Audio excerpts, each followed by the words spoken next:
Olá, sejam bem-vindos. Meu nome é Silvio Celestino e você está no episódio número 99 do podcast do canal O Executivo. O nosso propósito aqui é aumentarmos a sua musculatura executiva para que você seja cada vez mais um executivo classe internacional. E para isso nós nos aprofundamos em temas relevantes como a gestão de pessoas, o equilíbrio de vida pessoal e profissional e, é claro, sobre negócios, sobre investimentos. Hoje o tema é interessantíssimo. Nós vamos falar sobre planejamento financeiro, finanças comportamentais e liberdade financeira. Então, é com grande alegria que recebemos o fundador da Jeff Planner, planejador financeiro certificado CFP e especialista em finanças comportamentais, Jeff Patzlaff. Jeff, seja muito bem-vindo. É um prazer falar com você, Silvio, e com todos os ouvintes. Muito obrigado. Aliás, eu já faço um convite a você que está nos ouvindo para que faça a inscrição no nosso canal, deixe um like, dê um comentário. Toda vez que você faz um like, que você deixa um comentário, você mostra para a plataforma que você está gostando e ela indica esse vídeo para mais gente. Então, Jeff, eu queria começar, na verdade, com a sua história, que quando a Adriane me falou sobre você, eu fiz umas anotações aqui. Você nasceu numa cidade chamada Salvador do Sul, lá no interior do Rio Grande do Sul, e você é filho de agricultores. Teve uma infância muito simples e você ajudava seu pai com o cultivo de eucaliptos. Depois você se formou em administração de empresas, estudou economia do consumo na University of Toronto e administração na Nova School of Business and Economics. Como é que foi essa transição de uma vida rural no interior do Rio Grande do Sul para uma carreira internacional no mercado financeiro? É bem desafiador, mas é muito gratificante. Você vê os seus valores ganhando referência internacional. Então, você passa a aprender mais sobre como o mundo vê de fato, fatos simples da sua rotina diária, mas ao mesmo tempo é muito prazeroso quando você consegue alcançar esses lugares que para aquele menino lá do interior pareciam quase impossíveis. É verdade. Me conta um pouquinho sobre a cidade de Salvador do Sul, Jeff. Como que ela é? Onde ela fica exatamente? Eu cheguei a olhar no mapa, mas conta para o pessoal que está ouvindo a gente, onde que ela fica? Salvador do Sul fica na Serra Gaúcha, pertinho de Carlos Barbosa, Bento Gonçalves, que eu sei que você aí em casa conhece bem. Claro. Então, a ideia de Salvador do Sul é uma cidade que é produtora, principalmente de ovos, mas então ela é bem agrícola e, claro, são grandes fazendas, são várias pequenas fazendas que fazem da cidade de 10 mil habitantes ser uma cidade lá do interior do Rio Grande do Sul que, de fato, exporta as pessoas para o mundo inteiro. Olha, se ela está produzindo ovos no momento, o pessoal deve estar bem rico lá em preço do ovo. E assim, me conta um pouquinho, então, como que foi isso, então? Como que foi essa transição, né, da vida rural para a carreira internacional? Você quando estava lá, você já tinha esse pensamento de fazer uma coisa internacional? Alguém convidou você e disse que você daria jeito para isso? Como é que foi isso, Jeff? Sempre que eu estive lá no interior, eu gostava muito de viajar. E querendo ou não, a gente gosta de fazer viagens para fora, para vários lugares. Então, eu sempre gostei muito desses conhecimentos adquiridos em viagens, o que faz com que a gente consiga, de fato, pensar nessa possibilidade. E hoje, com a internet, tudo fica mais fácil. Então, a gente consegue, de fato, ter essas experiências internacionais, muitas vezes até sem sair de casa, facilitando bastante essas experiências. Então, sim, foi um processo que foi acontecendo. Então, começou devagar, até porque eu trabalhava com informática lá no início, então já facilitava bastante, mas a ideia era exatamente essa, era conseguir expandir, sair daquela cidade. E muitas pessoas, elas vivem só no bairro delas. Então, a ideia é exatamente expandir um pouco mais isso, buscando novos centros, buscando novas referências, para que a gente consiga, de fato, evoluir o nosso autoconhecimento. Sem dúvida. E agora que você falou, né, eu vi que você com 16 anos você dava aula de informática, mas você se formou em informática? Como foi isso? Não, assim, eu tenho vários cursos de informática, então assim, fiz curso de programação, fiz curso de técnico mesmo, de montar e desmontar computador. Então, hoje eu não sei se eu ainda consigo fazer algo nesse sentido, mas na época, confesso que eu gostava muito. E aí, como início nessa carreira mais tecnológica, foram ótimos esses aprendizados, porque de fato eu aprendi um pouco mais de como conseguir acessar mais pessoas. Então, eu dava aula para os meus professores, então já era uma experiência única. Então, era muito legal você ver um professor seu aprendendo informática com você. Então essa foi uma das primeiras experiências muito gratificantes que eu tive, e depois sim, aí a gente vai crescendo um pouco mais. Fui para o Sicredi, trabalhei em várias outras empresas, mas a gente vai evoluindo, inclusive no mercado financeiro, que é onde a gente atua hoje. A gente não teve tempo de conversar antes, mas eu vim da área de tecnologia, Jeff. Na verdade, eu sou técnico eletrônico, eu programei em Assembly, projetei computadores, tudo na década de 80, né? Você está com quantos anos? E quando que foi isso que você ensinava até os professores a essa questão de TI? Hoje com 38, e há um pouco mais de 20 anos atrás, eu era bem novo na época. Eu trabalhei até os meus 18 anos, eu trabalhava na informática. Então, assim, eu iniciei trabalhando lá no interior, colhendo mato de eucalipto e acácia negra, para quem conhece. Então, comecei nesse sentido, trabalhando com os meus pais, e aí depois eu fui ser professor de informática porque eu estudava e gostava muito. E querendo ou não, acaba sendo um trabalho menos pesado, menos braçal. Claro. Então, acaba trazendo mais conhecimento, e eu gostava bastante. Então, até os meus 18 anos, eu trabalhei como professor de informática lá no interior, e as turmas, elas ficam para a vida. Sei, não, sem dúvida. Quer dizer, você colhia eucaliptos mesmo lá você chegou a fazer um trabalho rural mesmo. Exato. Era um trabalho de você pegar e realmente cortar a árvore, porque ela é vendida em pedaços de metro, vai. Então, era exatamente esse trabalho. E a acácia negra, você usa Uma acácia negra? Desculpa te interromper. Acácia negra. Acácia negra. Acácia. Putz, vou pesquisar. A acácia negra é uma árvore, e a casca, ela é utilizada para fazer o tanino, que, entre outras coisas, é usado para fazer cola de sapato, então várias coisas do tipo. Então, imagina você ter uma árvore e você ter que tirar a casca dessa árvore. Dá um trabalho. Eu imagino, ainda mais no Brasil, que a gente não usa tanta mecanização assim. Eu já vi máquinas usadas em países nórdicos, né? Eu não lembro agora se Noruega ou Dinamarca, quer dizer, uma máquina só, o cara nem toca no eucalipto, ele faz tudo, né? Mas no Brasil, acho que é tudo muito no braço mesmo. Né?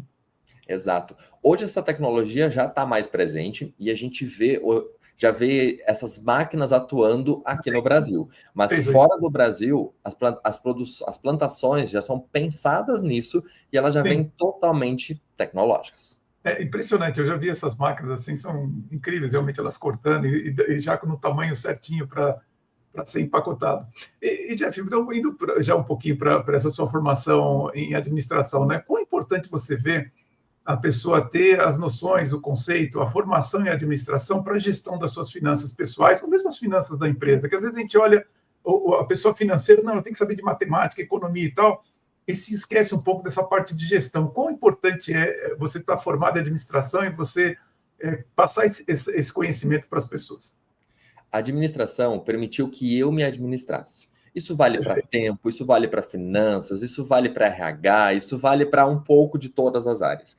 Então, eu acho que a administração ela é extremamente útil porque faz com que você aprenda a se organizar como um todo. Então, sim, a administração ela permite essa visão mais 360 do processo como um todo. Diferente de um professor de informática, que vai olhar somente uma área mais específica, ou um técnico ainda mais, então ele vai olhar somente aquela atividade específica. Perfeito. A administração ela abre essa porta. Então, ela foi a formação em administração, ela me permitiu essa visão de marketing, de RH, de contabilidade, que geralmente o pessoal não gosta tanto. É verdade. Então, e aí, principalmente, também a parte do direito. Então, por exemplo, no Brasil, a gente sabe que tem muita ação judicial e tem vários problemas nesse sentido. Então, com a administração, eu consegui ter essa visão mais 360 e permitiu que eu evoluísse ainda mais a minha carreira para que eu soubesse também o que eu gosto mais. Porque eu passei a experimentar um pouco de cada já na administração. Bom, eu fico impressionado, porque você trabalhou então na área de TI, eu também trabalhei na área de TI e fez administração, porque eu também fiz administração, então eu fico bem curioso, assim, quando encontro alguém que tem um paralelo semelhante, e concordo com você, eu acho que o fato de você estudar administração, às vezes as pessoas acham que é uma carreira que não tem muito foco, que talvez sirva para muita coisa, mas é justamente isso, quer dizer, você tem uma visão ampla de vários os departamentos de uma organização e até mesmo da organização da sua vida pessoal, e como eles se articulam, e te abre a cabeça justamente para entender, por exemplo, uma questão tão relevante quanto a questão financeira, como que ela afeta outras áreas da sua vida ou outras áreas mesmo da empresa, o que permite ou não você fazer. Eu queria falar um pouquinho sobre o começo da sua carreira no mercado financeiro. Eu vi que você começou com 18 anos no Sicredi, aliás, assim, se puder falar um pouquinho até sobre o Sicredi, eu acho que é importante, muita gente não conhece essas organizações no Brasil. Você era caixa, né? Você conciliava na época trabalho e estudos. Eu queria que você falasse um pouquinho dos principais desafios na época, e você colocou, a Adriana me disse que você enfrentou situações de assalto à agência, né? Como é que foi esse começo, já com uma experiência como essa? Vamos lá. Eu gosto muito do Sicredi até hoje. O Sicredi é uma Sim, cooperativa muito forte, é a maior do Brasil hoje, de crédito. Então, a gente verdade. tem uma presença muito forte das pessoas se unindo para fazer em função do crédito. Então, esse Sim. movimento do Sicredi, ele é muito bom, ele é muito forte, ele é pioneiro nesse sentido. Na Uhum. Europa é muito forte esse cooperativismo nessa parte de crédito. No Brasil, ele vem ganhando cada vez mais força. Então, Uhum. é como se fosse um banco, mas com tarifas menores, com serviços mais voltados para a comunidade. E um diferencial, na minha opinião, das cooperativas como um todo, é o fato Uhum. do lucro da cooperativa ser dividido entre os sócios, porque você não paga obrigatoriamente uma tarifa de manutenção de conta, mas você Uhum. paga uma associação. Essa associação, Exato. às vezes você paga mensal, às vezes de uma vez só, mas você é realmente dono, como se você tivesse uma ação lá do Sicredi. Uhum.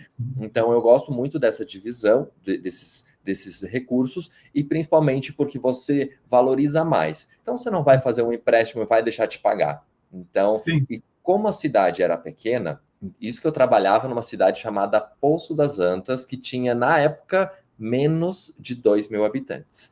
Tá Então, brincando, menos de eu 2 era, mil?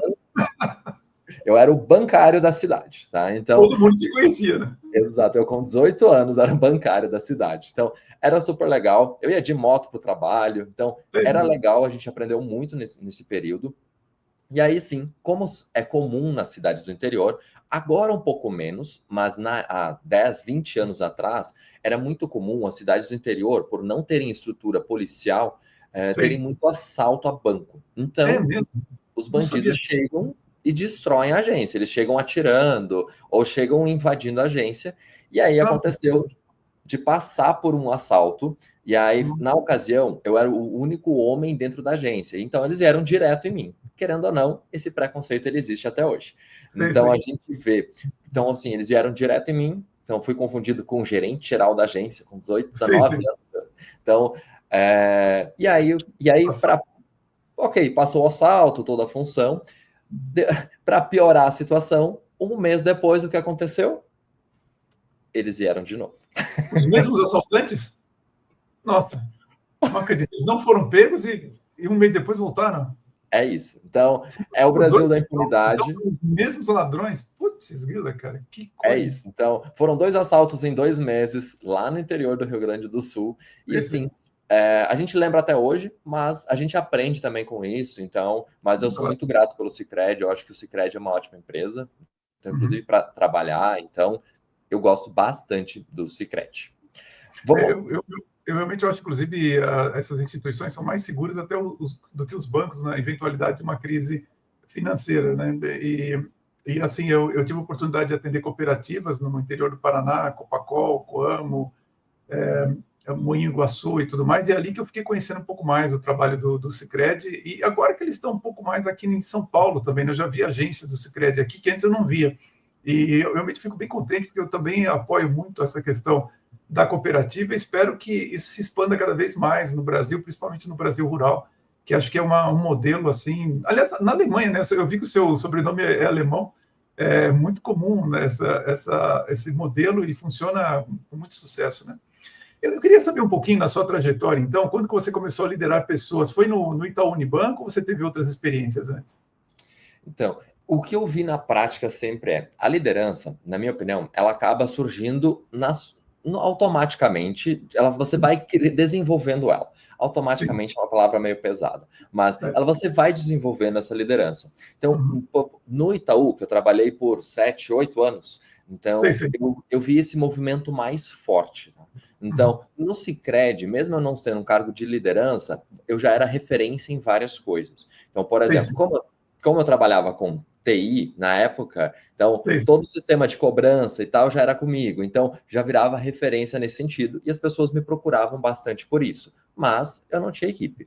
Depois, dentro do Itaú, entre os trabalhos desenvolvidos, teve uma época que eu trabalhei dentro do Uniclass, que é o segmento para quem tem uma renda média. Então, a gente tem dentro do Itaú a divisão por classes, como todas as instituições, e eu cuidava dos investimentos de algumas agências para clientes de renda média. Então, o meu trabalho ali era basicamente, cada dia visitar uma agência diferente, dentro e dentro desse pool de agências, eu tinha o meu relacionamento com os gerentes que faziam esses agendamentos com os clientes para ter esse papo sobre investimentos diretamente com os clientes. Então, esse foi, na minha opinião, o primeiro bom contato e o primeiro diferencial que eu tive realmente nesse sentido, porque esse relacionamento com os gerentes, ele me trouxe resultados bem diferenciados, sempre ficando bem entre os melhores do Brasil. Então, a gente teve um crescimento bem exponencial nesse sentido, e o que eu lembro até hoje era uma disputa na hora do almoço para quem iria almoçar com o Jeff. Então, como eu estava numa agência a cada dia, então, para me ver, assim, no máximo uma vez por semana. Então, era um movimento bem legal. E nesse momento eu senti que eu estava sendo realmente um líder e trazendo esse processo de liderança de fato. Então, eu acho que a liderança vem disso, de você realmente ser líder, independente de cargo. Porque, às vezes, você pode ser o líder dentro dentro da sua função, mesmo que ela tenha um cargo igual aos dos demais colegas, você consegue ser líder nesse sentido, se você estiver à frente e tudo que você trouxer de ideias, a equipe abraça. Então, esse foi o primeiro momento que eu senti esse movimento de fato. Depois, isso tudo lá no Rio Grande do Sul, Porto Alegre na época. Em São Paulo, eu fazia esse mesmo trabalho, mas aí voltado para personalité, que são clientes com uma renda um pouco mais alta, a partir de 15 mil, e volumes um pouco mais altos também aplicados, a partir de 300 mil. Então, dentro do personalité, era a mesma ideia, mas era totalmente online. Tanto é que os gerentes até hoje falam comigo, então a gente tem um bom contato nesse sentido. Mas, como aí eu ficava o tempo inteiro dentro de escritório, aí tinha agente de clima.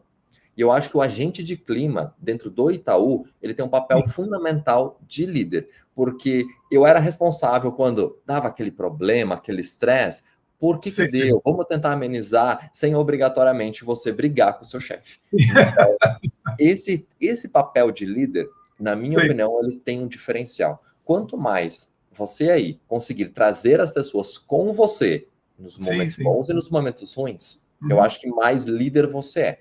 E esse papel, o Itaú, realmente foi uma escola para mim, e eu sou muito grato por isso. Acho que eu aprendi muito nesse sentido, dessa estrutura de ser líder de verdade dentro do Itaú. Não, e é muito interessante as suas palavras, Jeff, quando você diz que o líder, ele é líder automaticamente, entre aspas, né, justamente por causa disso, porque existe aquele autor que chama Ram Charan, que ele coloca os diversos níveis de liderança. E ele fala exatamente sobre isso. Olha, o primeiro nível de liderança não é você liderar pessoas. O primeiro líder é você liderar a sua carreira.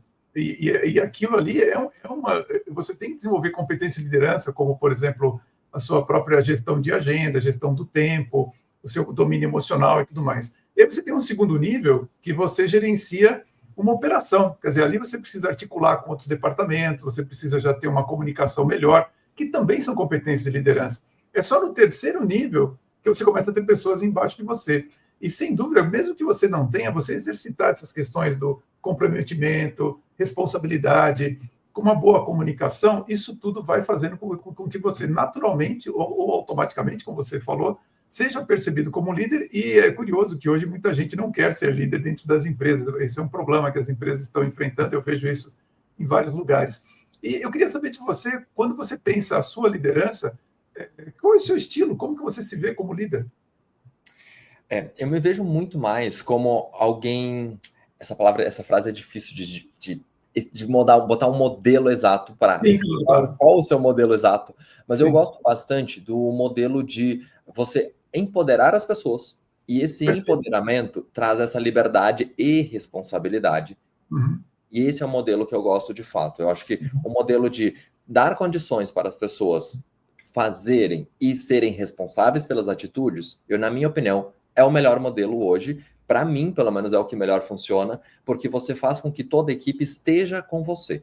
Então, esse modelo de dar liberdade e, ao mesmo tempo, exigir a responsabilidade faz com que você consiga os melhores resultados dentro do meu modelo. Eu acredito que esse modelo hoje tem feito do Jeff Planner um diferencial realmente nessa estrutura de resultados. Porque quando dá um problema, não foi o fulano, não foi o ciclano, É é a gente verdade. que vai resolver.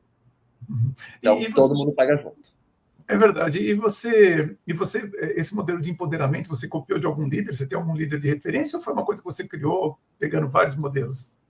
Eu nunca fui de ter um ídolo, algo específico assim, seja no mundo profissional, pessoal. Então, eu não tenho um modelo específico ou algum líder específico. Claro que tem várias pessoas que a gente se inspira e tal, mas eu não tenho ninguém que eu diga assim, Jeff, você buscou referência nessa pessoa? Não. Eu acho que a gente vai aprendendo todos os dias com pessoas famosas, inclusive com Sim, pessoas não famosas. é Algumas verdade. pelo exemplo e outras de exemplos que você não deve fazer e você acaba na superação fazendo de uma forma melhor. E isso que você está falando, Jeff, é bastante importante para as pessoas entenderem, porque eu vejo que, é claro, né? A gente nunca tem a sorte de sempre ter um líder muito bom. Às vezes a gente tem o contrário, você tem um líder que é muito ruim. Isso também é uma oportunidade de aprendizado do que você não deve fazer em liderança. Tão importante quanto você sobreviver a ele, porque às vezes é o que é possível você fazer, é você aprender, olha, não é desse jeito que você faz, quais são as consequências de você agir dessa forma, às vezes inadequada na liderança. Então, tudo é uma oportunidade de aprendizado, e como todo aprendizado, nem todos são muito agradáveis de você incorporar. Agora, uma coisa importante para mim, eu vejo que você trabalhou, por exemplo, em instituições como Itaú e tudo mais, que são bons lugares para o empregado, né? Como foi que surgiu em você a ideia de você empreender? Você já tinha essa ideia desde sempre? Foi uma oportunidade? Como foi essa transição da sua vida de executivo para a sua vida de empreendedor? Vamos lá. Eu sempre gostei muito das estruturas dessas grandes instituições, porque elas são Certo. estruturas muito organizadas. Então, eu sou uma Uhum. pessoa muito organizada também. Então, eu gosto muito dessa estrutura mais organizada. Só chega Uhum. uma hora que o mercado financeiro, ele exige um tempo para você pensar na vida. Porque o mercado financeiro, de uma forma geral, ele é muito maçante, porque é meta, é pressão, então ele acaba desgastando muito, principalmente o seu psicológico. Depois de um período sabático, que era para ser um ano, mas foram 2, estava bom demais, então aproveitei um pouco mais. Então, foram 2 anos sabáticos, viajei, aproveitei, estudei bastante, então foram épocas bem interessantes nesse sentido. Eu cheguei à conclusão que eu sempre gostei muito mais de investimentos do que de financiamentos. Então, eu cheguei à Ah, conclusão que eu gosto muito do mundo dos investimentos, mas o que eu via é que as pessoas, elas achavam que qualquer valor que sobrasse viraria um mega investimento, sendo que 3 meses depois já usavam o dinheiro, se não antes, para algum gasto inesperado que já era previsível se elas fossem mais organizadas. Foi aí que ah, eu vi a importância, de fato, do CFP, que é o Certificado de Planejador Financeiro, que eu já uhum, tinha há bastante tempo. Então, eu uhum. trago essa estrutura na prática, principalmente depois de ter estudado lá na Universidade de Toronto sobre sobre a economia de consumo, sobre de fato o porquê as pessoas gastam dinheiro. Então Sim, sim. foi um estudo específico Uhum. porque as pessoas elas gastam dinheiro. É mais emocional geralmente. Então a gente tem essa evolução nesse período sabático para de fato surgir o Jeff Planner, que começa pequeno e vai crescendo aos poucos. Entendi. E esse, então, Jeff, eu acho que é um bom momento para você falar um pouquinho sobre o Jeff Planner. Quais são os clientes que se beneficiariam de contratar o seu trabalho? Me fala um pouco sobre a empresa, os conceitos, como que é? Vamos lá.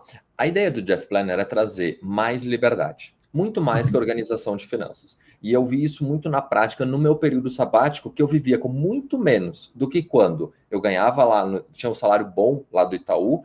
Então, eu vivia com muito menos e eu tinha muito mais qualidade de vida. Então, Uhum. nesse período, eu aprendi na prática que nem sempre você precisa de muito dinheiro para ter qualidade de vida. Então, o Verdade. Jeff Planner surgiu com esse conceito de trazer mais qualidade, mais liberdade para as pessoas dentro da realidade delas. Então, tem gente Uhum. aí vivendo com um salário mínimo. E eu sei que a maior parte dos ouvintes desse canal vivem com bem mais do que um salário mínimo.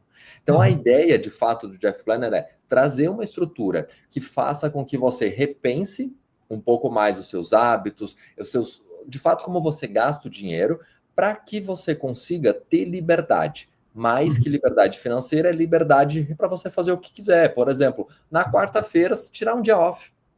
Tem muitas pessoas que não têm essa possibilidade. E eu falo de executivo, hein? Eu não falo nem de quem é CLT. Então, sim. a gente traz essa estrutura muito na prática de repensar despesas. Aí existem 3 pilares que são importantes a gente entender exatamente em que momento você está. Se você está com dívidas e precisa resolver essas dívidas, se você está realmente precisando da organização dessas finanças pessoais, porque você ganha bem, mas gasta tudo, ou se daqui a pouco você já está num pilar que você já está investindo todos os meses de uma forma constante e só precisa de um apoio para investimentos melhores. Então, esses 3 pilares, eles trazem uma base interessante para a gente fazer um trabalho mais focado. Então, claro que você pode ter um pouco dos 3, você não está somente em um, mas é importante, de fato, entender esse seu momento. Porque aí sim a gente concilia. Você precisa das reservas para viajar, você precisa de reservas para várias outras finalidades, inclusive emergências, mesmo tendo dívidas. Então, a gente monta essa estrutura, a gente monta isso de uma maneira bem clara. Hoje, os meus clientes principais são mulheres, principalmente autônomas. Então, a gente pega médicas, profissionais liberais, de fato, que têm uma renda interessante e, ao mesmo tempo, são pessoas que não tiveram educação financeira e não foram empoderadas. Então, a gente vê um movimento muito forte de mulheres que ganham bem, mas que elas não têm essa educação, muitas vezes, porque, além de trabalhar, estão cuidando da casa, então elas dobram responsabilidades. Então, é um trabalho bem focado, pensado nessa estrutura de 3 pilares, para que você tenha um empoderamento com foco em principalmente autônomos e mulheres, para que elas consigam esses resultados mais rapidamente. Se eu entendi bem, você trabalha com, então, a organização das finanças, a eliminação de dívidas e, por último, investimentos. São esses 3 focos que você dá no seu trabalho, é isso? Exatamente isso. E o que fez, então você é você chama de finanças comportamentais, né? É isso. O que te atraiu para essa área foi justamente você observar essa dificuldade das pessoas em relação à experiência que você teve, por exemplo, de fazer um sabático, de ter uma vida como você queria, liberdade, e você não via isso nas pessoas. Foi isso que aconteceu? Exatamente. Porque, pensa comigo, existem pessoas que vivem na praia com rendas, tá? E assim, literalmente de renda, não obrigatoriamente de rendas. Então, a ideia principal é fazer com que as pessoas elas saibam o que faz elas felizes. A gente vê executivo que se mata de trabalhar, não tem sábado, não tem domingo, não tem tempo para ninguém, só viaja, é só reunião atrás de reunião e ganha muito bem. E por outro lado, você vê pessoas vivendo na praia com nada e são felizes também. Ou até muitas vezes mais do que quem está trabalhando e ganhando muito bem. E a ideia é buscar esse equilíbrio. Por isso que eu estudei tanto essa parte de finanças comportamentais, que o próprio CFP já traz um conteúdo bem completo nesse sentido, de vieses comportamentais, várias estruturas nesse sentido, e mais do que isso, no Canadá, na universidade, a gente estudou bastante o porquê as pessoas gastam dinheiro. E o viés comportamental é essa estrutura mais psicológica que faz com que as pessoas gastem. Principalmente quando vê uma propaganda. O Instagram está lá, bombardeando você de informação. Então, as pessoas compram, e o brasileiro, ele é emocional. Ele é um pouco diferente do asiático, que é totalmente racional. O europeu já é bem mais racional também. O brasileiro é emocional. Se ele ver um produto bonito com uma criança, com algo que toque no sentimento dele, ele compra. Ele não pensa se precisa, ele não pensa se o orçamento vai dar de chega, ele olha parcelas e só vai. E eu vi que você pega, então... deixa eu dar uma pergunta que agora me ocorreu. O CFP, que é a certificação que você tem, é uma certificação internacional. Isso, é o Certificado Internacional de Planejadores Financeiros. Nos Estados Unidos, ele tem muitos planejadores. Os Estados Unidos são referência nesse sentido. Esse certificado ele tem peso no mundo inteiro. Então, no Brasil, hoje são um pouco mais de 11 mil pessoas certificadas como planejadores de fato, porque educadores a gente vê vários por aí, mas planejadores certificados, a gente vê, são 11 mil, desses 11 mil, 9 mil trabalham em banco ou instituições. E aí, os que não trabalham para a família, a gente tem uma parte que é independente, e eu me encaixo nessa parte de independente. Então, eu não ganho comissão por vender produto de um banco ou de outro. A minha função principal é fazer com que você saiba o que você gosta e a gente abre o leque de produtos em várias instituições, independente do banco que você tenha conta, da corretora. É um trabalho bem legal. E você consegue ter essa certificação no Brasil também hoje, se a pessoa quiser. Isso. Essa prova...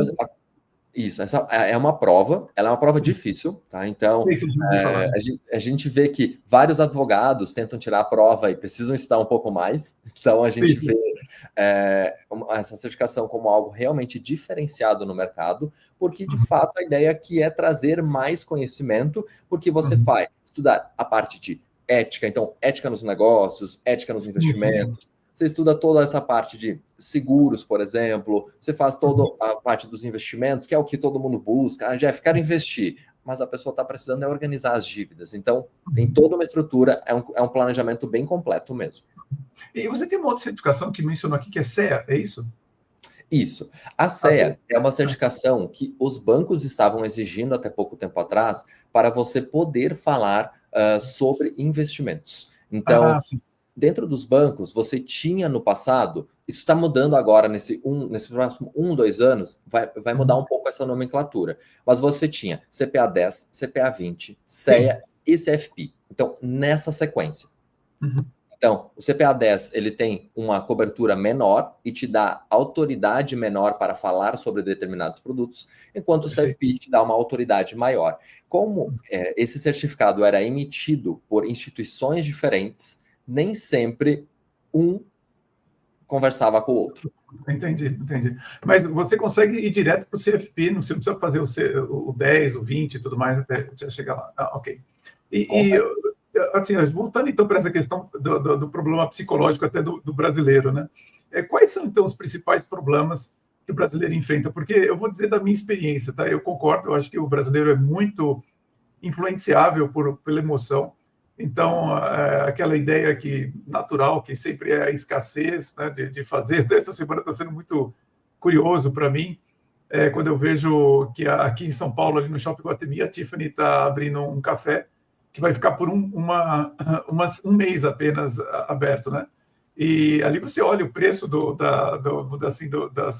produtos, dos serviços, tudo, você fala, nossa, isso aqui realmente é bem caro para um café da manhã ou para um simples chá. E, no entanto, nós tivemos, minha esposa e eu, na loja da Tiffany esse final de semana, e a vendedora ali falou, olha, você ainda não conseguiu uma reserva no café, porque estão tendo 1.000 solicitações de reserva por dia. Então, você imagina quantas pessoas estão tentando ali. E eu falei assim, incrível, né? Porque, na verdade, o Brasil é um país que tem pessoas com muita grana, e, claro, São Paulo acaba concentrando, está vindo pessoas de vários lugares do país para poder tomar um café, um chá ali, e que é uma população muito grande com dinheiro. Mas aí você vê, eu faço uma articulação com uma outra informação. Uma vez eu vi uma análise do preço do carro brasileiro, então todo mundo falava, não, tem muitos tributos, tem muito custo de previdência dos trabalhadores, etc., mas aí sobrava um pedaço ainda que não justificava o preço. E aí eu estava vendo justamente o executivo da área falando assim, o brasileiro ele paga mais. Eu falei assim, incrível, né? O brasileiro tem esse problema psicologicamente, ele não sabe o valor das coisas e ele paga mais. É isso mesmo, Jeff? Exato. O brasileiro, ele gosta muito da sensação de se sentir realizado. E muitas vezes essa sensação, ela é plantada pela mídia. Então a gente vê a atuação da mídia no Brasil, ela é muito forte. Então a mídia de uma forma, e quando eu falo mídia, não é só TV aberta não, é o seu celular o tempo inteiro te bombardeando de informação. Imagina, e assim, não fale o que você quer perto do celular, porque você vai começar a ver propaganda disso. Então, a ideia do brasileiro, de fato, é essa. Assim, o brasileiro quer se sentir realizado. E o brasileiro se sente realizado quando ele é, primeiro, VIP. A palavra VIP já me incomoda. Mas, o brasileiro... Porque, assim, hoje em dia você é VIP em tudo, né? Só que, na verdade, o serviço básico está sendo dado para o VIP, enquanto que o que não é VIP não tem o serviço, e está pagando também. Então, a gente vê várias glamorizações, a gourmetização, de fato, para que você se sinta mais exclusivo, e esse sentimento, ele é muito forte no Brasil. Fora do Brasil, ele também existe, mas no Brasil ele é muito mais forte. Então a gente vê na balada, só no camarote, porque você é VIP. Sim. Aí tem vários níveis, tá? Então você vai pegar a companhia aérea só se você for o status lá em cima. Sim. Então, tudo é status, tudo tudo vai muito nesse sentido dessa realização, e a gente vê um movimento muito forte de as pessoas terem que pertencer às classes mais altas, aos melhores serviços, aos melhores. Só que, na verdade, as pessoas nem precisam disso na maior parte das vezes. E é curioso, né? Porque eu lembro que uma vez eu estava vendo uma análise, mas acho que era de um consultor, não sei, lembro se era o Charles Smith, que é um consultor de Customer Experience, mas não tenho certeza que foi ele, então considere como sendo alguém que fala sobre a experiência do consumidor. E ele dizia que na Europa, à época, estou falando 2004, 2005, não havia o conceito que tem no Brasil de você comprar produtos de luxo parcelado. E que eles achavam curioso, porque ele falou assim, olha, se você precisa comprar um produto de luxo parcelado, você não pode ter aquele produto. Então, lá na Europa não tinha esse conceito, embora eu acho que agora lá você já consegue. Mas no Brasil, as pessoas realmente elas parcelam, assim, e curiosamente eles falavam sobre quem comprava os tênis mais caros no Brasil. E a pesquisa mostrava que eram os motoboys. Assim, então, aquele tênis assim, caríssimo, ele parcelava lá em quase 2 anos para poder comprar aquele tênis. Então, realmente é uma questão que não afeta apenas a camada, vamos dizer assim, classe média, classe alta. A população inteira tem esse problema de pensamento a respeito do que realmente vai gerar uma satisfação, né? Exato. E a gente vê esse movimento muito forte no Brasil de pertencimento. E o que as pessoas querem é pertencer a classes mais altas, sempre de acesso e direcionamento, assim. Você sabe que às vezes eu converso com a minha esposa, eu falo assim, engraçado, as pessoas acham que vão ficar ricas porque estão perto de gente rica. Eu falo assim, olha, você não fica rico gastando como rico, você fica rico ganhando dinheiro como rico. E isso as pessoas não têm essa noção que o que acontece nos bastidores é o que importa, não o que acontece no palco, vamos dizer assim. Agora, e como que você resolve esse problema? Você pode dar uma ideia para nós, assim, de qual que é o seu método, como que você aborda as pessoas, tanto que quem está com problema de planejamento financeiro, ou de dívidas, ou quer investir, qual que é o seu método? Vamos lá. O primeiro movimento que eu trago é um choque de realidade. É exatamente essa frase, tá? Porque quanto mais a gente conseguir trazer esse movimento de você enxergar, você se ver, mais sustentável é esse movimento. Porque se eu fizer tudo, Jeff vai lá e resolve. Porque eu poderia simplesmente conectar as contas, automatizar tudo e dar a solução. Você não vai ver tanto valor do que quando você repensa e realmente e traz essa solução dentro do seu ritmo, mas que ela aconteça. Então, é essa a estratégia principal. Fazer com que você veja e repense para que a gente consiga juntos, claro que eu vou levantando possibilidades, vou dizer, e vou trazendo assim, você viu tal coisa? Aí a pessoa vai dizer assim, nossa, verdade. E aí ela vai concluindo algumas coisas, mas o trabalho que eu faço é trazer verdades para que você veja e você consiga concluir. Porque não existe uma fórmula pronta do tipo, quanto você precisa guardar todos os meses? Assim, existem nortes que eu acho super importantes, eu acho que é interessante a gente ter algumas referências, mas mais do que isso, qual que é a sua realidade? Porque para algumas pessoas é mais importante ter mais experiências e menos dinheiro acumulado. Para outras pessoas, pela cultura, pela criação, é mais importante ter uma reserva maior, porque isso vai trazer um sentimento de segurança, mas isso é mais importante do que, de fato, poder ter acesso, então poder ter outras coisas. E aí, dentro dessa sua realidade, a gente faz essa identificação e a gente vai desenvolvendo isso, para fazer com que a sua mentalidade mais consumista se direcione para uma mentalidade focada nos seus desejos. Porque o dinheiro é um dinheiro só. A gente pode ganhar um pouco mais, um pouco menos, mas é um norte. Então a gente tem um valor. Da forma que você vai gastar, depende muito dessa sua mentalidade, dessa sua cultura. Então a gente traz vários traços da infância, da nossa juventude, e a gente vai evoluindo isso. Então eu acho que é um caminho, é uma forma, é um método que vai fazendo você repensar. Claro que no início é um choque, eu trago várias verdades. Por exemplo, Sim, eu quanto imagino. você gastou no mês passado? Então, a maior parte das pessoas não sabe. Elas falam, Jeff, gastei o que eu ganho. Mas onde? Então, a gente começa a repensar, será que vale a pena você gastar tanto de iFood? Será que não vale a pena, ao invés de gastar esse monte de iFood durante a semana, lá com o trabalho, ou almoçando com aqueles colegas chatos de trabalho que você é obrigado a fazer de vez em quando? Então, assim, ao invés de você fazer isso todos os dias, será que não é mais legal criar um momento que seja interessante tanto no trabalho quanto em casa? Por exemplo, nós vamos ter um almoço mais importante, não a rotina de almoços caros, e mais do que isso, almoçar com a família não é mais interessante do que almoçar com os colegas de trabalho? É equilíbrio, não é 8 nem 80, mas é muito esse movimento que eu trago, para que você tenha prazeres com o que você gosta. Eu, por exemplo, eu amo viajar. Ano passado foram mais de 40 voos a lazer, tá? Trabalho não conta. Então, ano passado foram várias viagens, eu viajo muito, viajo bem, e eu gostaria que as pessoas conseguissem realizar os desejos delas.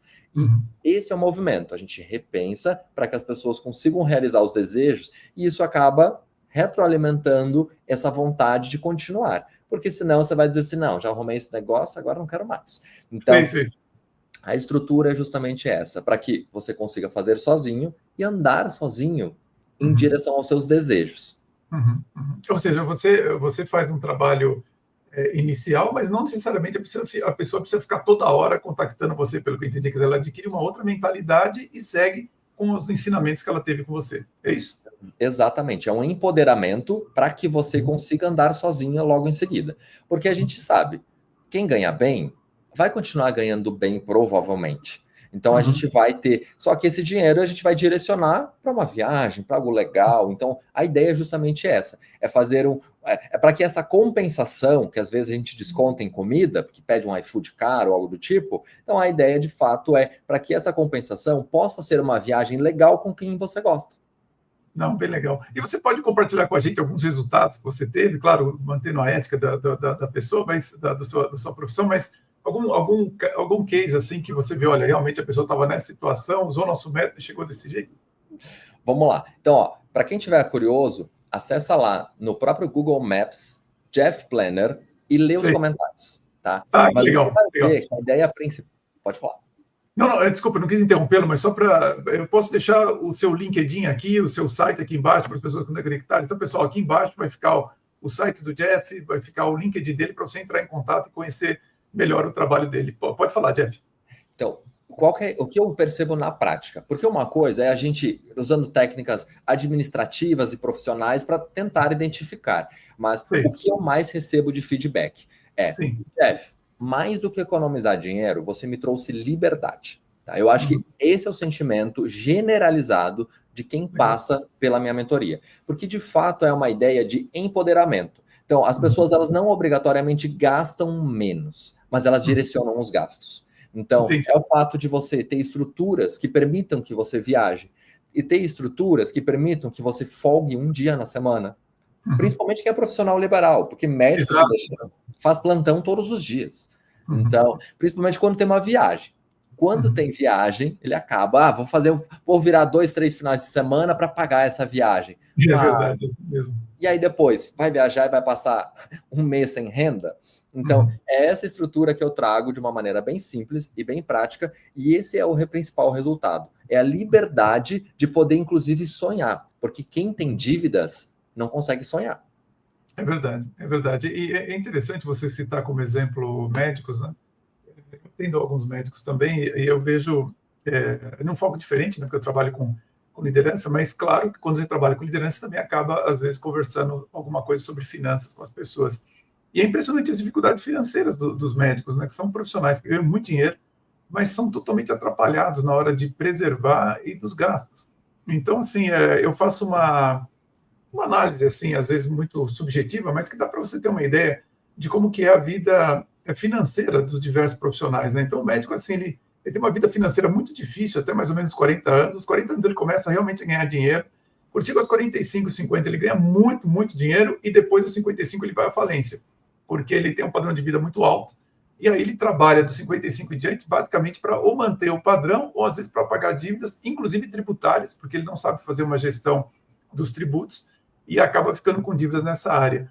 E realmente assim, é importante ter uma visão de alguém como você, que consiga lidar com essa questão que é comportamental, como você falou, mas que traz raízes psicológicas para realmente a pessoa ter as decisões e as escolhas corretas nos seus gastos e nos seus investimentos. É importante mesmo ter essa visão.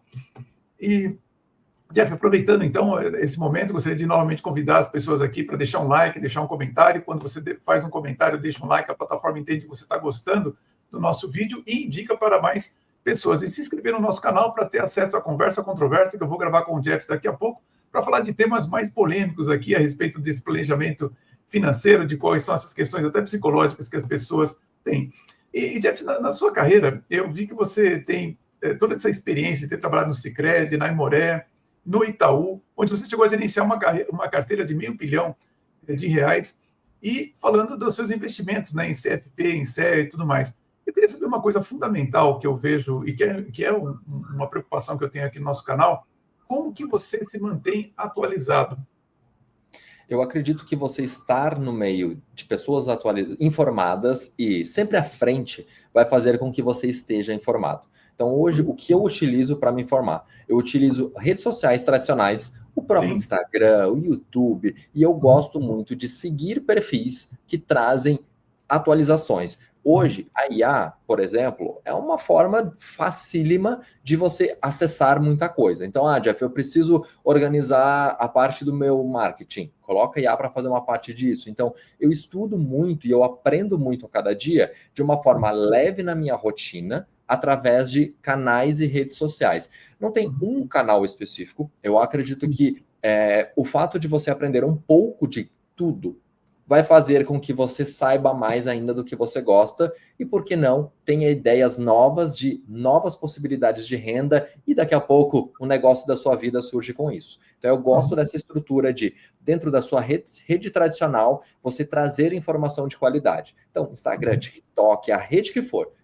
tenha acesso a informações de qualidade, porque essas vão trazer um pensamento mais crítico e vão fazer com que você consiga ter acesso a oportunidades que, se você ficar só naqueles chats tradicionais, você não vai ter.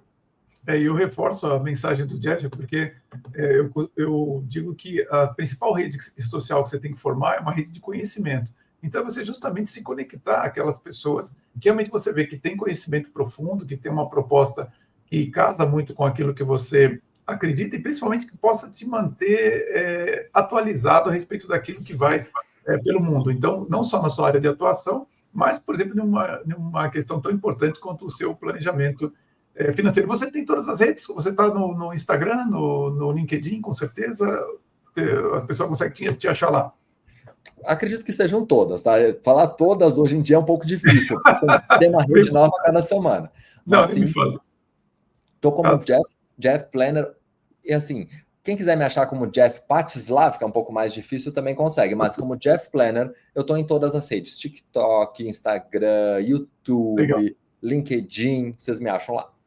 Então, legal. E você tem algum conhecimento recente que você tenha adquirido, que você gostaria de compartilhar com as pessoas e falar, puxa, aprendi um negócio aqui recente que é importante para a minha área ou que você está utilizando? Eu tenho estudado cada vez mais a inteligência artificial. Eu acredito que a inteligência artificial ela vai abreviar trabalhos muito complexos. Então, por exemplo, atendimento. Hoje, a inteligência artificial ela consegue fazer atendimentos de qualidade. Não é aquele chatbot que você faz ele faz uma pergunta, você clica e responde. Isso é coisa de 10 anos atrás, vai. Então, hoje, a inteligência artificial conversa e melhor, porque você consegue programar para que ela fale exatamente o que você quer. Você programa a estrutura. Então, hoje, se eu pudesse dar uma sugestão para quem está ouvindo a gente estude estruturas de IA, seja para o marketing, por exemplo, eu quero criar propagandas no Instagram, então eu quero criar uma estrutura informativa no Instagram. Então, quanto mais você estudar a inteligência artificial, mais você ganha escala. Então, eu acho que a estratégia principal hoje, o meu estudo principal, ele está voltado nesse sentido. Estudar formas de tecnologia abreviar caminhos.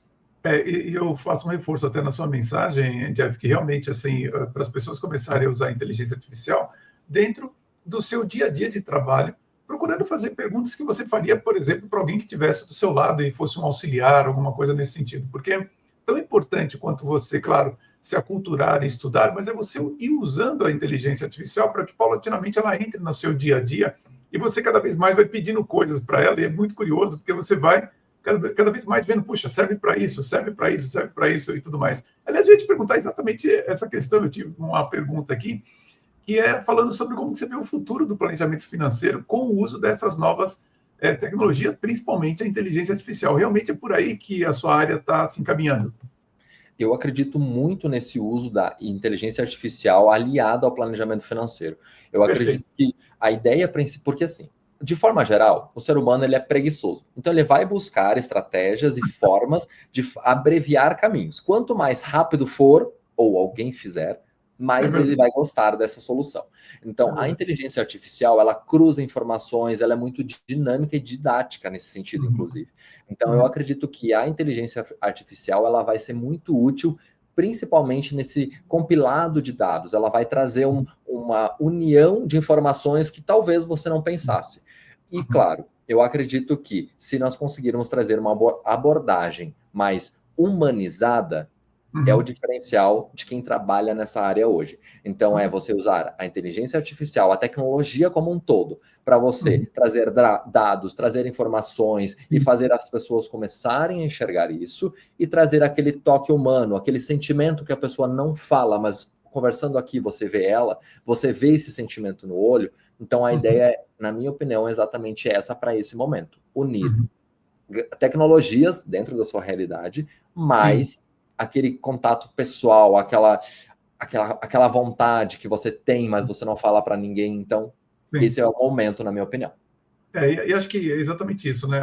A IA, você não deve perder a sua personalidade em função dela, principalmente nas comunicações e tudo mais, mas usar ela principalmente para estruturação de mensagens, ideias e tudo mais, e você colocar, claro, o seu toque pessoal nisso tudo, e acima de tudo, continuar estudando muito, porque a IA também tem essa questão de ela dar resposta. A resposta dela, só você que sabe se é verdadeira ou não. Você usa alguma IA específica, não?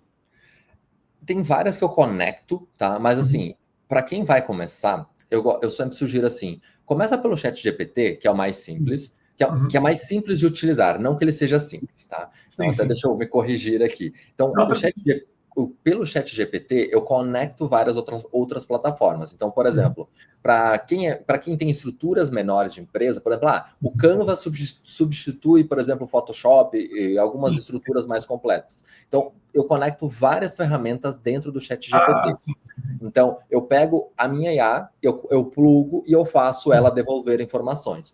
Eu gosto muito de utilizar várias interações, por exemplo, eu gosto de usar o Claude, eu gosto de usar ferramentas um pouco mais avançadas, mas aí é um pouco mais para quem é voltado para a área de tecnologia, mesmo as tarefas elas sendo totalmente voltadas para o público em geral, o operacional ainda é um pouco mais complexo. Então, minha sugestão seria, use o ChatGPT e use na sua rotina, do tipo, vai fazer uma viagem, monte uma viagem para mim de 3 dias para Fernando de Noronha. Perfeito essa ideia. Eu fico imaginando, né, para você que trabalha com planejamento financeiro, você consegue, inclusive, falar para as pessoas fazerem o planejamento, olha, usando um orçamento de tanto, para onde que vai e tal. Eu acho que tem condições de ter respostas muito interessantes. Eu comecei a usar o Grok, né, perdão, do Elon Musk, né, do X, excelente também.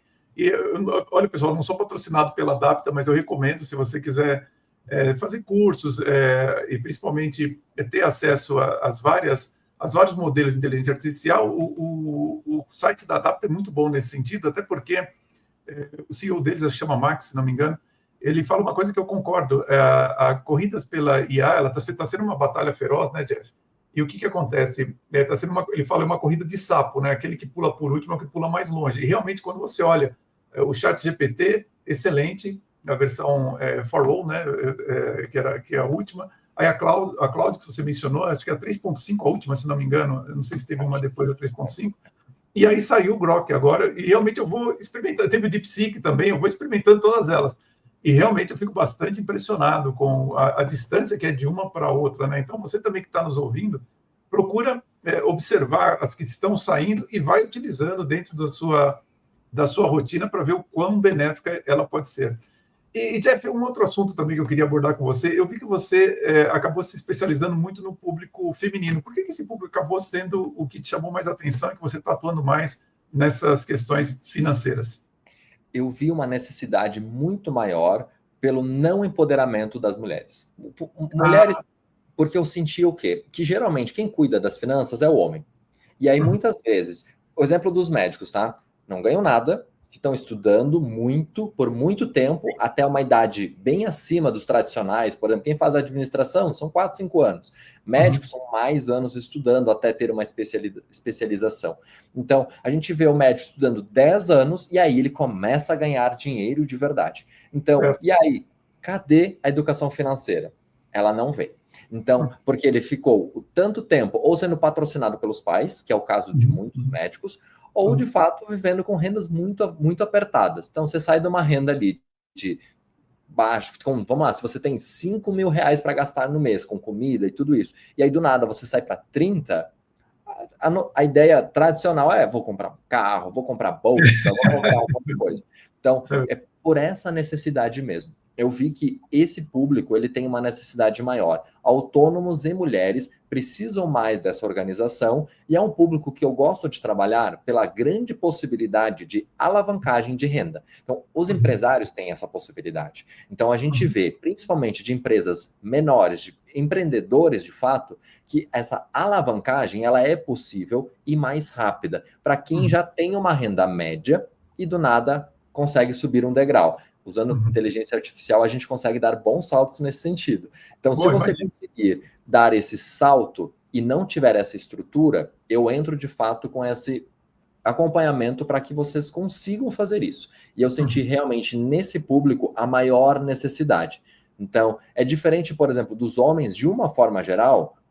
Homem sabe quanto ganha, homem cuida do dinheiro da família, então tem todo uhum, aquele ego e toda aquela estrutura, nem sempre é assim, tá? uhum, Mas o homem vem com essa característica de que ele sabe de dinheiro, e a uhum, mulher, ela já vem com um pretexto que, não, eu não sei, que quem cuida é o meu marido, ou meu pai, ou alguém, uhum. então eu trago esse empoderamento, porque eu acredito que as mulheres, de uma forma geral, quando cuidam do dinheiro, elas cuidam melhor do que os homens. Minha experiência é exatamente essa. Eu vejo que os homens, às vezes, nós somos muito mais arriscados, né? Nós realmente temos um otimismo muito maior. E a mulher, realmente, quando ela adquire essa sabedoria financeira, ela consegue realmente crescer de maneira muito mais consistente e sólida do que a maioria dos homens que eu conheço, que acabam arriscando muito e, às vezes, até em uma idade que isso já não é aconselhável. Mas a sua abordagem para o público feminino, ele muda alguma coisa em relação aos demais ou não? É mais ou menos a mesma coisa nas questões psicológicas, apenas são questões comportamentais, psicológicas do público feminino. Sempre existe uma adaptação mais específica, porque mulheres Uhum. têm outras prioridades do que homens, por exemplo. Mas Sim, a sim. essência, ela acaba sendo a mesma. A ideia principal é que você se conheça e saiba quais são as suas prioridades. E a gente faz um direcionamento nesse sentido. E aí depois a gente agrega vários conhecimentos, principalmente na parte dos investimentos. Então a gente faz toda uma estruturação nesse sentido. Mas não Uhum. existe um trabalho específico, algo do tipo. Eu acho que a ideia principal é conseguir fazer com que você se enxergue, você veja o que você precisa de ajuda e você vá buscando essa ajuda de uma forma leve, principalmente se atualizando na rotina do dia a dia, lá na rede social, lá nas redes, de uma forma leve. E esse agregado de informação vai empoderando você para que você consiga organizar mais do que finanças, mas Uhum. organizar suas prioridades e viver melhor. Uhum. E esse atendimento é feito por você ou você tem uma equipe também que ajuda você, Jeff? Ou você personaliza, você faz sempre o atendimento? Eu tenho uma equipe que me auxilia, principalmente na estruturação, então eu tenho equipe humana e equipe de inteligência artificial, então eu tenho vários robôs que trabalham para mim, Que mas os legal. atendimentos hoje, eles são focados, para quem já é cliente, os atendimentos são focados no Jeff. Então eu vendo de fato a minha imagem como um diferencial, porque eu realmente acredito que essa expertise que eu tenho há bastante tempo, ela vai muito além de uma solução pronta. Então, vários atendimentos mais simples, eles são feitos pela minha equipe, mas o acompanhamento de fato, fora toda a inteligência artificial, toda a estrutura, tudo isso, mas as reuniões, vamos usar essa expressão, os encontros de fato, eles são Sim. comigo para pessoas de alta renda, porque eu acredito que eu consigo trazer outras visões, além daquelas finanças básicas, além daquele arroz com feijão, a gente consegue botar um bom filé nessa história, porque eu trago outros vieses. Então, eu gosto de brincar com as mulheres, inclusive. Quantas bolsas vocês têm? Tô nem falando de sapato, tá? Então, quantas bolsas vocês têm? Me fala dessas, vai lá, 20 bolsas que você tem, quantas você usou nos últimos 3 meses? Então, eu trago um empoderamento de fato para que você use aquela bolsa cara, aquela bolsa que realmente você gosta. Mas se você gosta, não é para deixar no armário pegando mofo. Então, essa estrutura que eu trago bem na prática e eu consigo pegar vários vieses comportamentais só por conversar com elas. Não, muito interessante. Eu não sei agora se essa expressão sua, se você perdeu meus clientes mulheres, viu? Porque quando você fala para as mulheres ter menos bolsa, olha, usa aquela que é mais cara. Eu conheço, bom, posso falar da minha esposa, assim, ela adora todo tipo de bolsa, né? Então é muito curioso de ouvir alguém falar isso e abordar o público feminino, que acho que precisa realmente ter esses insights, né? De como ela ter a vida que ela deseja, sem necessariamente gastar mais do que ela está gastando hoje. E Jeff, você falou muito sobre as questões que as pessoas enfrentam hoje, comportamentais, psicológicas e tudo mais. Eu tenho 2 perguntas, na verdade, para você. Primeiro, sintetizando, quais são as principais hoje? Acho que você já deu uma boa ideia da vontade de pertencimento e tudo mais. Se isso está mudando para o futuro e se o que as pessoas têm hoje de questões é muito diferente do que tinha, por exemplo, quando você começou há uns 20 anos. Eu acredito que a principal mudança ela tem vindo no seguinte sentido. A nossa geração, tá? Ela valoriza mais os bens. Então, o status de você ser dono do carro X Sim. tem muito peso. As gerações mais novas, elas valorizam muito mais as experiências. Então, você poder andar com o carro X tem muito valor. Então, eu acho que essa mudança ela é muito nítida conforme as gerações, e eu vejo essa mudança ainda mais rápida e mais acentuada.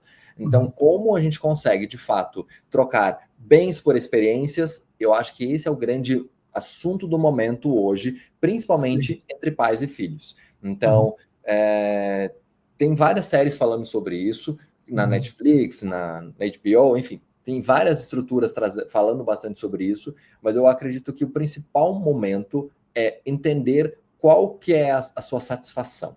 Com essa satisfação, seja mais com experiência, seja mais com bens, com a propriedade, com a segurança, a gente consegue trazer resultados melhores, e é isso que faz com que as pessoas elas se sintam mais felizes e mais seguras. Entendi. E é interessante você falar isso, porque quando você fala de experiência, necessariamente, assim, fazendo uma conexão, né, da nossa geração com essa atual, né, que eu vejo assim, olha, para você ter realmente riqueza e tudo mais, você precisa ser dono de alguma coisa, nem que seja dos seus investimentos. E às vezes a pessoa não entende que ela paga muito caro por uma experiência, e isso faz com que ela fique mais pobre, que se ela tivesse um pouquinho mais de paciência, serenidade e até temperança naquilo que ela faz, ela conseguiria ter, inclusive, essa mesma experiência que ela quer com mais frequência, mas desde que ela fizesse isso dentro de um planejamento, não é isso? Exato. E é essa estrutura de equilíbrio que eu gosto de trazer. Porque não é você ter milhões na conta do banco e não poder ter uma bolsa legal. Mas você também não precisa ter 20 bolsas e todas parceladas. Então é esse equilíbrio de você poder ter experiências boas. E uma coisa que eu gosto de trazer, eu não falei isso anteriormente, que é o prazer de dizer não para algo é incalculável. Quando você não quer algo e você está fazendo só porque alguém está enchendo o seu saco, porque a mídia está querendo, que suas amigas estão querendo, e você não quer, quando você conseguir dizer não para isso, é uma liberdade incalculável. E esse é um trabalho muito legal que a gente desenvolve. É o fato de você saber o que você gosta e dizer não para aquilo que não é importante para o seu momento e você não quer fazer. E é interessante você ser capaz de falar assim, não, você foi a primeira pessoa aqui no podcast que deu uma orientação que eu acho que é fundamental para as pessoas, é justamente você dizer não para aquilo que não faz sentido para a sua vida e como que isso é libertador realmente. Quer dizer, você não precisa realmente se curvar tanto diante da insistência de uma propaganda ou de um influencer ou de alguém que fala para você ter ou fazer alguma coisa, porque, claro, ele está até ganhando com isso. Mas quando você fala, você olha para si mesmo, para a sua vida, e você consegue dizer, não preciso disso, realmente isso aqui pode ser até interessante em um outro momento, mas para mim isso não faz menor sentido, dentro até da minha estrutura financeira, nesse momento, isso realmente é libertador, porque a liberdade está nisso, de você realmente conseguir fazer aquilo que você deseja e não aquilo que os outros desejam que você faça. Muito boa mensagem mesmo. E, Jeff, nós estamos indo aqui para o final já do nosso podcast. Puxa, eu queria agradecer muito pela sua presença, mas antes de fazer um agradecimento final, eu vejo que a sua trajetória é muito exemplar, de muita responsabilidade e de muito valor para as pessoas. Eu queria que você fizesse um comentário para quem está nos assistindo agora, principalmente para quem é jovem, para quem está começando, de repente, a sua carreira adulta, a sua vida adulta, melhor dizendo, e a sua carreira profissional. Qual seria a sua principal recomendação, orientação para alguém que está começando, já começar do jeito certo e ter, claro, um sucesso, se não parecido com o seu, mas com os mesmos valores que você tem? Eu acredito que você saber o que você gosta, saber o que você quer da vida, é o primeiro caminho para você ter liberdade. E o que todos nós queremos é ter liberdade de poder escolher o que nós queremos. Então, primeiro, entenda o que você gosta e o que você quer fazer. Coloque energia e força nesse caminho para que isso aconteça. Isso vai fazer com que você tenha mais prazer, trabalhe, faça acontecer mais e, ao mesmo tempo, consiga resultados mais rápidos. Então, a minha dica seria exatamente essa. Se conheça para que você saiba do que você gosta e coloque energia para que isso aconteça e o profissional vai acompanhar isso. Olha, Jeff, assim, eu tenho assim, muita concordância com o que você está falando. Eu quero agradecer muito por você ter vindo aqui no nosso podcast. Realmente eu achei as suas ideias, a sua organização, de como você entrega seu trabalho, e principalmente os seus valores, são fundamentais para que as pessoas prestem atenção quando pensam na sua vida financeira. Eu, particularmente, acredito que compartilho isso com você, eu vejo muito sofrimento hoje das pessoas nessa área da vida e o que me faz assim, me conectar muito com as suas ideias é que eu vejo que é um sofrimento desnecessário. E realmente você, claro, não comentamos isso antes, mas eu estudo ciclos financeiros, sistema financeiro internacional já há mais de 25 anos. E justamente essas fases de expansão e contração que está sujeito e que não ocorre só no ciclo financeiro, ocorre nas empresas, nos mercados e na sua vida pessoal também. Então, você ter serenidade, ter um bom planejamento financeiro e você conseguir conduzir isso de maneira consciente em função de cada um dos ciclos que está acontecendo com você, é isso que vai te dar paz de espírito e você conseguir ter uma grande qualidade de vida, que não é necessariamente aquele estilo de vida que todo mundo propagandeia na nossa cabeça, mas é uma vida de grande qualidade, uma grande vida que você consegue ter essa liberdade que você se referenciou e também ter uma satisfação que, em geral, essa vida que é feita, que é muito propagandeada para nós, não fornece. Então, Jeff, muito obrigado pela sua participação e suas palavras aqui no podcast do canal O Executivo. Silvio, foi um prazer poder compartilhar minha experiência com vocês e, com certeza, a gente vai se encontrar mais por aí. Com certeza, e espero revê-lo em outras oportunidades. Pessoal, e a você, a nossa audiência aqui, fico muito obrigado por ter acompanhado o episódio número 99 do podcast do canal Executivo. Tenho certeza que foram ideias e insights muito relevantes do Jeff para nós. Então, fica aqui o meu agradecimento e o convite para você deixar um like, fazer um comentário e, claro, se inscrever no nosso canal O Executivo para ter acesso à conversa controversa que eu vou gravar agora mesmo com o Jeff, com mais ideias, só que agora com temas mais polêmicos. E, é claro, o convite para na próxima quinta-feira, 19h30, você estar aqui conosco em mais um podcast do canal O Executivo. Um grande abraço a todos e vamos em frente!